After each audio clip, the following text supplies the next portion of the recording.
ವಿಕಲಚೇತನರು, ಹಿರಿಯ ನಾಗರಿಕರು ಹಾಗೂ ವಿಧವೆಯರ ಸಾಮಾಜಿಕ ಭದ್ರತಾ ಮಾಸಾಶನವನ್ನು ತಕ್ಷಣ ಬಿಡುಗಡೆಗೊಳಿಸುವುದು, ವಾರ್ಷಿಕ 32,000 ಆದಾಯ ಮಿತಿಯನ್ನು ರದ್ದುಪಡಿಸುವುದು, ಮಾಸಾಶನದ ಮೊತ್ತವನ್ನು ಹೆಚ್ಚಿಸುವುದು ಸೇರಿದಂತೆ ವಿವಿಧ ಬೇಡಿಕೆಗಳನ್ನು ಈಡೇರಿಸುವಂತೆ ಒತ್ತಾಯಿಸಿ ಸಂಕಲ್ಪ ವಿಕಲಚೇತನರ ಒಕ್ಕೂಟ ರಾಯಚೂರು ಜಿಲ್ಲೆ ವತಿಯಿಂದ ಸೋಮವಾರ ಮಾನ್ವಿ ತಹಸೀಲ್ದಾರ್ ಭೀಮರಾವ್ ಬಿ ರಾಮಸಮುದ್ರದವರ ಮೂಲಕ ಮುಖ್ಯಮಂತ್ರಿಯವರಿಗೆ ಮನವಿ ಸಲ್ಲಿಸಲಾಯಿತು.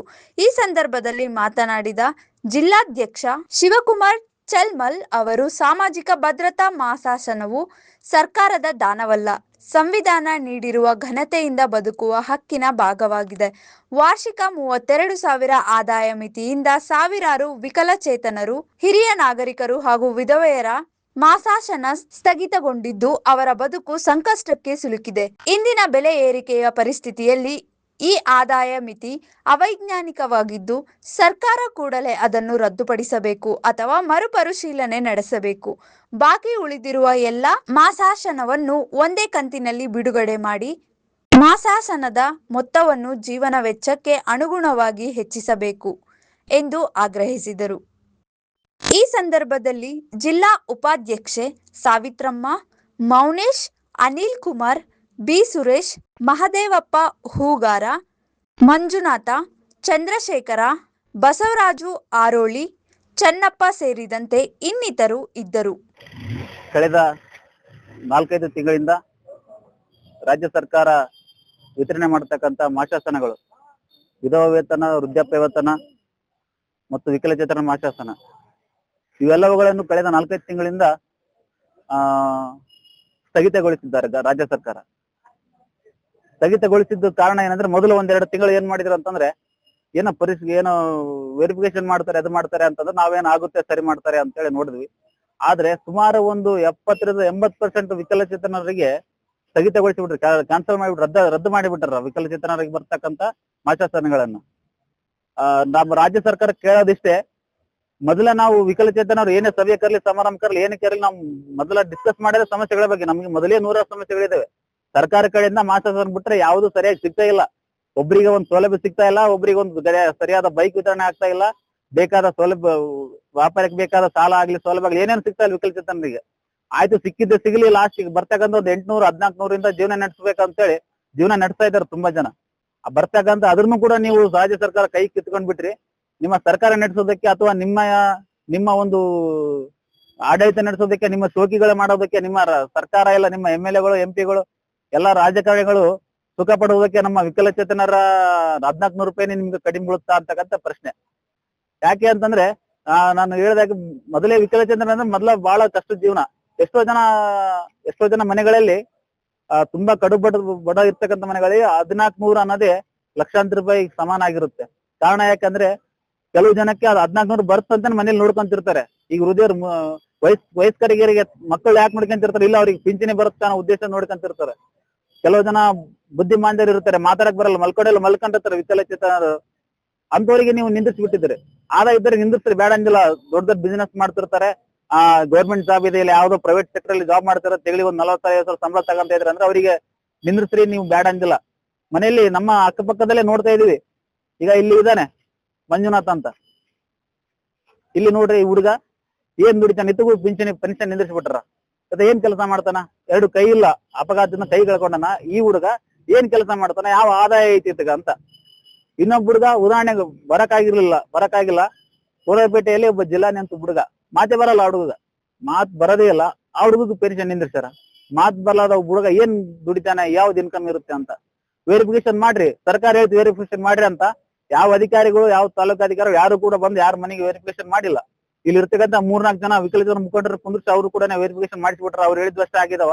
ಆ ತರ ತಾರತಮ್ಯ ಮಾಡ್ಯಾರ. ಒಬ್ರು ಮನೆಗೆ ಬಂದಿಲ್ಲ, ಮೊಬೈಲ್ ಮೆಸೇಜ್ ಬಂದಿರುತ್ತಲ್ಲ ವಿಕಲಚೇತನರಿಗೆ, ನೀವು ಸರಿಯಾದ ದಾಖಲೆ ಕೊಟ್ಟಿಲ್ಲ, ಹಂಗಾಗಿ ನಿಮ್ ಕ್ಯಾನ್ಸಲ್ ಆಗೈತೆ. ಸರಿಯಾದ ದಾಖಲೆ ಯಾರಿಗೆ ಕೊಡ್ಬೇಕು? ಯಾರು ಮನೆಗೆ ಬಂದೇ ಇಲ್ಲ, ನಮ್ಮ ಮನೆಗಳಿಗೆ ಯಾರ ಮನೆಗೆ ಅಧಿಕಾರಿಗಳು ಬಂದಿಲ್ಲ, ವೆರಿಫಿಕೇಶನ್ ಮಾಡಿಲ್ಲ. ಈ ತರ ವಿಕಲಚೇತನರ ಮನವಿ ಇದೆ. ಮುಂದಿನ ದಿನಗಳಲ್ಲಿ ಈಗ ಶಾಂತಿಯುತವಾಗಿ ಹೇಳ್ತಾ ಇದ್ದೀವಿ, ಮುಂದಿನ ದಿನಗಳಲ್ಲಿ ಇದು ಕ್ರಮ ಕೈಗೊಂಡಿಲ್ಲ. ಆದಷ್ಟು ಬೇಗ ಎಲ್ಲಾ ಇಲ್ಲಿವರೆಗೆ ನಿಂತಿರ್ತಕ್ಕಂಥ ಎಲ್ಲಾ ಪೆನ್ಷನ್ಗಳನ್ನ, ಮಾಸಾಶನವನ್ನ, ಎಲ್ಲಾ ಕಂತುಗಳನ್ನ ಒಮ್ಮೆಕಲೆ ನಮ್ಮ ವಿಕಲಚೇತನರ ಮತ್ತು ಮುಖ್ಯ ಎಲ್ಲಾ ಫಲಾನುಭವಿಗಳಿಗೆ ಕೂಡಲೇ ಹಾಕ್ಬೇಕು. ಇಲ್ಲಾಂದ್ರೆ ಮುಂದಿನ ದಿನಗಳಲ್ಲಿ ಉಗ್ರವಾದ ಹೋರಾಟ ಮಾಡ್ತೀವಿ ಅಂತ ಹೇಳ್ತಾ ಮಾತುಗಳನ್ನು ಮುಗಿಸ್ತೇವೆ. ಸಂಕಲ್ಪ ವಿಕಲಚೇತನರ ಕೂಟ ರಾಯಚೂರು ವತಿಯಿಂದ ವಿಕಲಚೇತನರಿಗೆ ಹಾಗೂ ಹಿರಿಯ ನಾಗರಿಕರಿಗೆ ವಿಧವೆಯರಿಗೆ ಆಗ್ತಕ್ಕಂಥ ಅನ್ಯಾಯ ಖಂಡಿಸಿ ಇವತ್ತು ಮಾನ್ಯ ಮುಖ್ಯಮಂತ್ರಿಗಳಿಗೆ ತಹಶೀಲ್ದಾರ್ ಸಾಹೇಬರ ಮುಖಾಂತರ ಮನವಿ ಪತ್ರವನ್ನು ಸಲ್ಲಿಸ್ತಾ ಇದ್ದೀವಿ. ಕಾರಣ ಇಷ್ಟೇ, ವಿಕಲಚೇತನರು ಯಾವತ್ತೂ ಆದಾಯ ಮಿತಿ ಇರಲಿಲ್ಲ. ಇವತ್ತಿನ ದಿನ ನಮಗೆ ಆದಾಯ ಮಿತಿ ಬಂದಿದೆ. ನಮ್ಗೆ ಆದಾಯ ಮಿತಿ ಎಲ್ಲಿ ಬರುತ್ತೆ? ನಾವು ದುಡಿತಕ್ಕಂಥದ್ದು ಏನಿಲ್ಲ.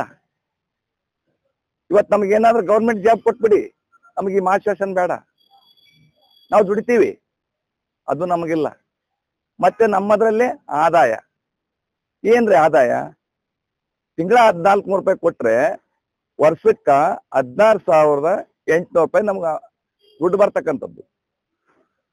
ಇದು ನಮ್ಮ ಆದಾಯ. ಇದ್ರಲ್ಲಿ ನಮ್ಮ ಖರ್ಚು ವೆಚ್ಚಗಳು ಏನ್ ಸ್ವಾಮಿ? ಮಾನ್ಯ ಮುಖ್ಯಮಂತ್ರಿಗಳೇ, ನಿಮ್ಗೊಂದು ಕೇಳಕ್ ಬಯಸ್ತಾ ಇದ್ದೀನಿ ನಾನು. ಈ ಆದಾಯ ಅಂತಕ್ಕಂಥದ್ದು ನಮ್ಗೆ ಎಲ್ಲಿದೆ? ಏನಾದ್ರೂ ನೀವೇ ಕೊಟ್ಬಿಡಿ ನಮಗ ಆದಾಯ ನೋಡೋಣ. ಅದು ಬಿಟ್ಟು ಇದ್ದದ್ ಕಸ್ಕೊಳ್ತಾ ಇದ್ದೀರಲ್ರಿ, ಇದ್ದದ್ ಕಸ್ಕೊಬೇಡಿ ಸ್ವಾಮಿ. ನಮ್ಮ ಆದಾಯ ಅಂತಕ್ಕಂಥದ್ದು ತೆಗೆದು ಬಿಡಿ. ನಮ್ಗೆ ಆದಾಯನೇ ಇಲ್ಲ. ಬದುಕಲು ಶಕ್ತಿ ಇಲ್ದಾಗ ನಮ್ಗೆ ಆದಾಯ ಎಲ್ಲಿದೆ ಬರುತ್ತಾ? ದಯವಿಟ್ಟು ಇದೇನಾದ್ರೂ ಇಲ್ಲಿಗೆ ಸರಿ ಹೋದ್ರೆ ನಮ್ಮ ವಿಕಲಚೇತನರು ಒಕ್ಕೂಟ ನಾವು ಇದನ್ನ ಈಗೇನು ಗುರಿ ಇಟ್ಟಿವಲ್ಲ, ಇದನ್ನ ವಾಪಸ್ ಪಡಿತೀವಿ. ಇದೇನಾದ್ರೂ ಸರಿಯಾಗಿಲ್ಲ ಅಂತಂದ್ರೆ ಮುಂದೆ ಉಗ್ರ ಹೋರಾಟ ಮಾಡಲು ನಾವು ಸಿದ್ಧವಿದ್ದೀವಿ ಅಂತ ಹೇಳ್ತಾ ನನ್ನ 2 ಮಾತುಗಳನ್ನು ಮುಗಿಸ್ತಾ ಇದ್ದೀನಿ.